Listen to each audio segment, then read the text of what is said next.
what is dreidel? It is the iconic Hanukkah game. Ayan. Basahin natin. A dreidel is a spinning top. Ito, mga kapatid. Ayan. A dreidel is a spinning top with 4 sides. It's marked with a different Hebrew letter, Nun, Gimel, Hey, and Shin. The custom of playing dreidel on Hanukkah is based on the legend that during the time of Maccabees, when Jewish children were forbidden from studying Torah. Tingnan nyo, ang mga bata noon ay nag-aaral na ng Torah. Ano ibig sabihin ng Torah? The book of the commandments of the Lord. Mga bata pa lang sila, pero nag-aaral na sila ng Torah. They would defy the decree and study anyway. When a Greek official would come close, they would put away their books and take out spinning tops, claiming they were just playing games.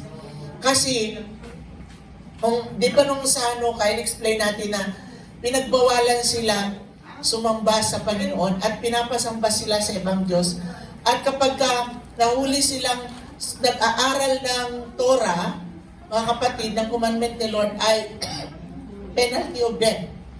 O, kaya, praise God sa wisdom ng Panginoon na binigay sa kanila, na kapag nag-aaral sila at may dumarating na mga inspector ba, ay tinatago nila yung book at pinapalitan nila ng dreidel na kunyari sila ay naglalaro.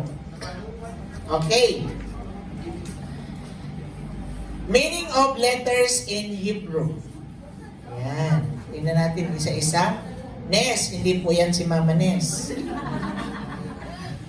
Sham, hindi yan si Sam. Hayan, hayan ka na. Malapit ka na. Gadol. Yan. Nes, Gadol, Hayan, Sham. Okay, ibig sabihin yan, Nes, Gadol, Hayan, Sham, yan po ay isang sentence. A great miracle happened there.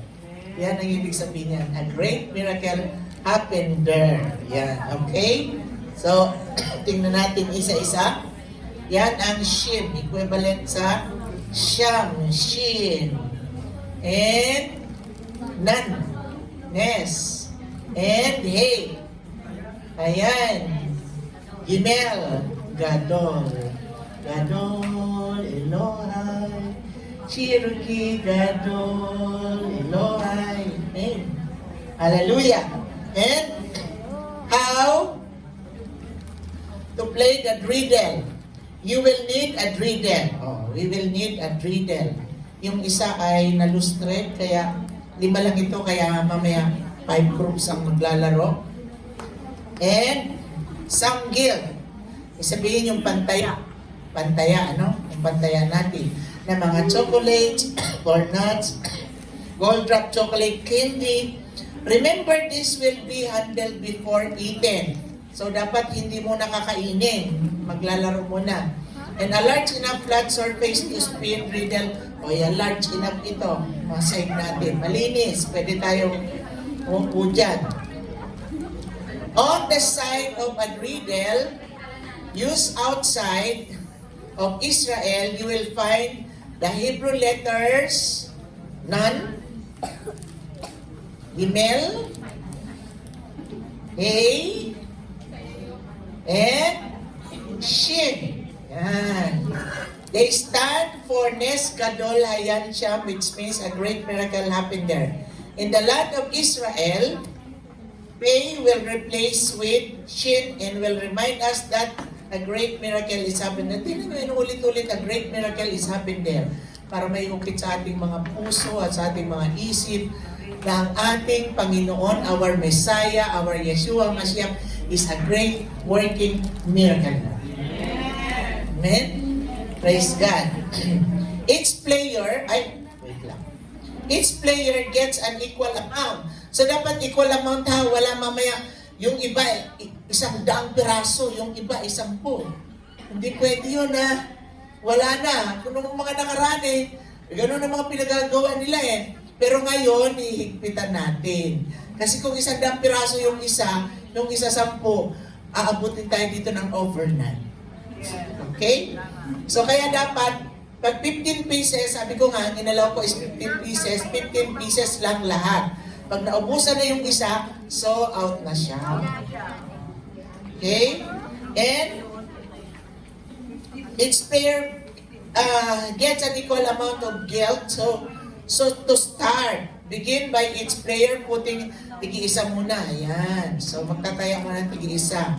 So kapag nakuha na lahat yun, nag-gimel na, may tumama ng gimel, ay magtataya uli ang bawat isa.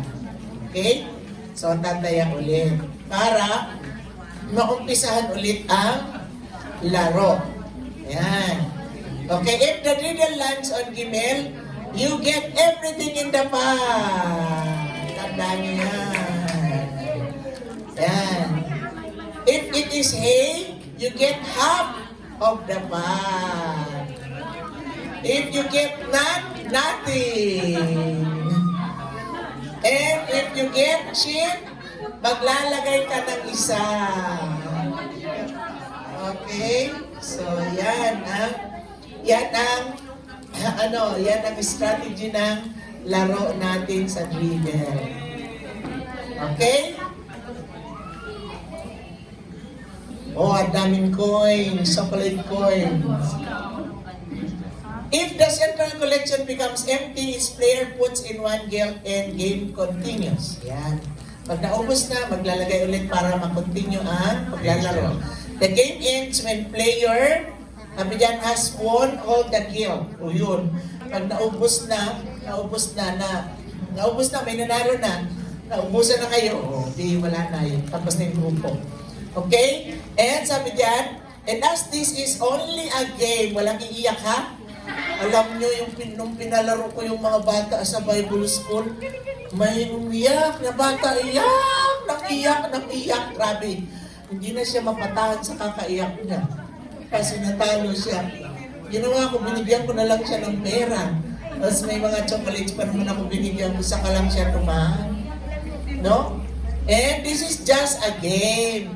And that player may choose, yung nanalo, pwede siyang mag-share doon sa other players na natalo. Para lahat ay uuwi na hindi empty-handed. At ang lahat ay masaya.